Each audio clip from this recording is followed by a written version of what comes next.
Hi, so here we are, another mindfulness moment. So today I wanted to talk to you about mental health and mental health for people of color because this is the month where it's being focused on and celebrated and discussed.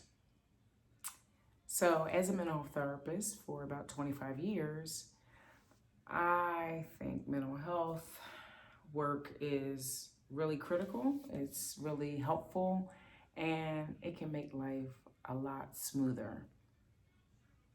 But the key to it is you have to actually do it.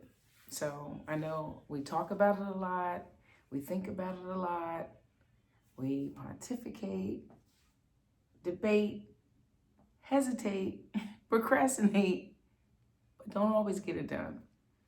So why don't you give yourself a gift and decide, I'm finally going to seek out a counselor. I'm finally going to open up a mental health app and check it out. Now's the time to do it. Our mental health is even more important at this time, I believe, than any other time since I've been alive.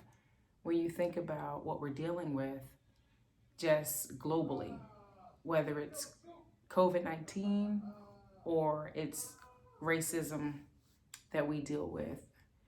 And specifically, I wanted to touch on just microaggressions. So you may have heard that word being used a lot lately. And microaggressions are actually statements or behaviors that are made.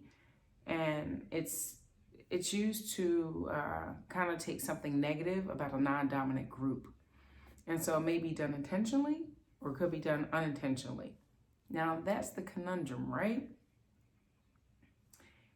When something happens to you, you're thinking, wait a minute, was that racist? Did they say that to make me feel bad? Or were they totally oblivious? And was it just implicit bias and they weren't even aware that that was something that would offend you?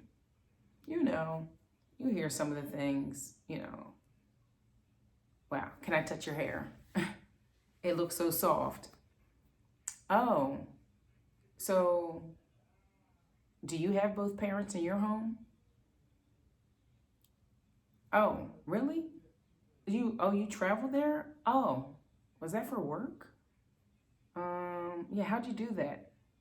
I mean, just the list is endless, right? So there are things that we deal with on a regular basis that can tend to just mount up. It piles up, and then after a while, the stress from it all begins to affect our mind, body, and spirit. And when you think about the stress and how it can manifest, it can be in the form of depression or anxiety. It can also make you feel like, hey, I don't want to be around certain people. You may start to become very guarded because you're trying to protect your space. So one of the ways to combat it is to deal with it directly by having a conversation if you feel like someone has done something that doesn't work for you. But be mindful about whether it's the appropriate time, if the person is even worth your energy. Now, if it's someone you're not going to see again, then hey, you decide what's best for you. If it's someone that you care about, a friend, a coworker, someone that you're developing a bond with and they say something, when you address it, make sure that you talk about the behavior and don't blame the individual in terms of, oh, I think you are this because of what you said. Because when we do that, what happens? When people do it to us, we shut down, right? So then the whole process of dialoguing has now been erased. So focus on the behavior and use I statements. I felt hurt because you said I was whatever it is. You fill in the blank. And so that gives that person the opportunity to stay open to what you're saying and decide how they'd like to respond, which that's the end goal. because we really want people to hear us, and other people want to feel heard, and we want to be able to communicate so we can move past these things, deal with them, and move past them so that we can actually have real, genuine connections. And so that we make each other aware of what is important to us, what is hurtful, what works for us and what doesn't. So another piece of that is when you do that, you can relieve some of that stress. You don't let the stress mount up until you're having some kind of physical manifestation, such as a heart attack or a stroke or just going inward. You want to be able to release that. You don't want to hold it in your cognitive resource. You don't want to hold it in your body. You don't want it to affect your heart. So these are just some of the things that you can do to support yourself as you deal with mental health in your life, however that plays out for you. So I just thought I would take us through a body scan. Earlier, I actually did a yoga class. I taught a class.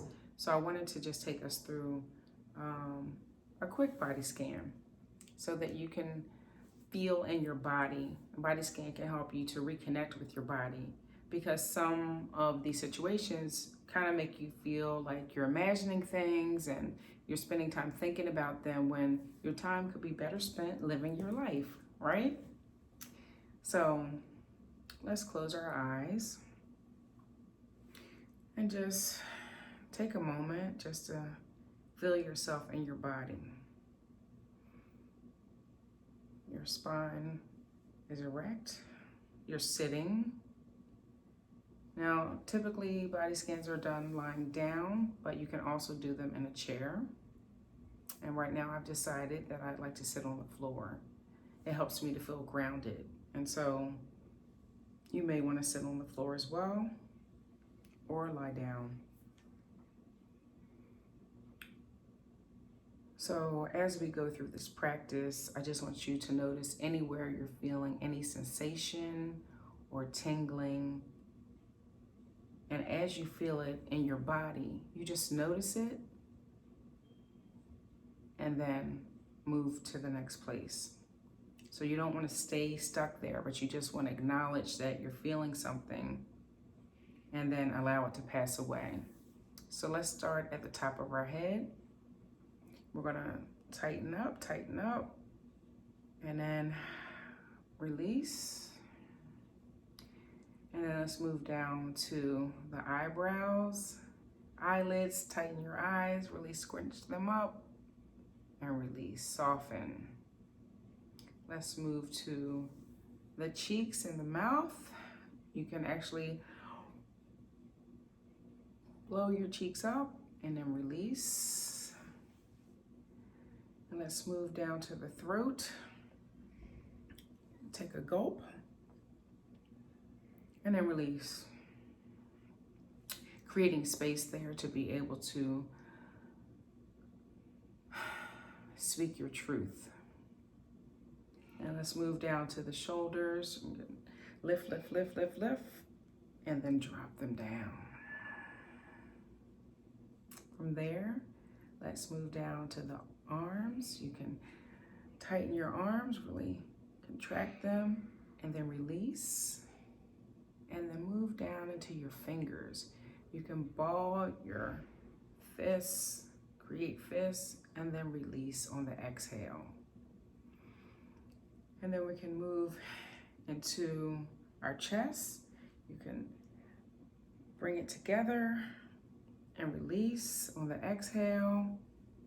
And then move down into the solar plexus and the belly. You can contract, contract, contract your core, and then release.